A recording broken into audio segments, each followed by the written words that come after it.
I want to share a repair I just recently did on a vintage ornament. It's more than an ornament. It was actually one of these TVs that has a Christmas scene in the middle. It's electric. You put batteries in it and turn it on.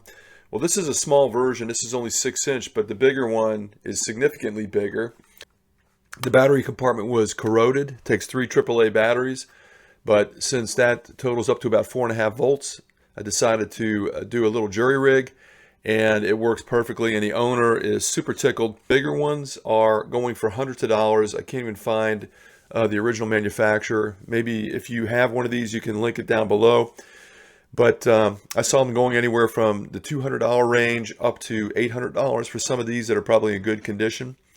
So hope you enjoyed the video. Happy holidays. Thanks for watching Driving Intelligence.